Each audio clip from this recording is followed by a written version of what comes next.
नमस्कार मंडळी, राम राम। आज आहे सोमवार, तर सोमवारचा उपवास सोडण्यासाठी बघा काय काय बनवलेलं आहे। इथे शेवग्याची शेंग एकदम चांगली मस्त मोठी मोठी अशी मिळाली होती, जाडी जाडी, खूप छान लागते याच्या आतल्या बिया वगैरे खायला। इथे आहे पांढऱ्या वाटाण्याची उसळ, त्याच्यासोबत चपाती, शेंगेसोबत बनवली आहे भाकरी।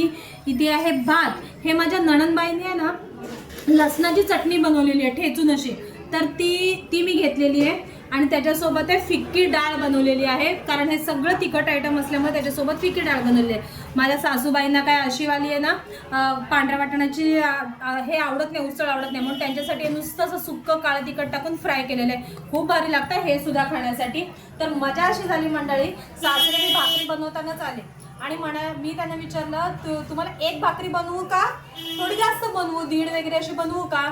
तर मला म्हणतात काय आहे? मी म्हटलं नळ्या तर आहेत। मला म्हणतात अगं आज सोमवार आहे, मग नळ्या कशा काय? म्हटलं व्हेजवाल्या नळ्या आहेत। तर बोलतात नको नको एकच बनवू, नळ्या बेळ्या असल्यावर तर थोडी जास्त खात आहे। तर असं असतं मंडळी, तुमच्या घरी पण थोडं नॉनव्हेज असल्यावर ते जास्त जेवण जातं का? या मंडळी जेवायला।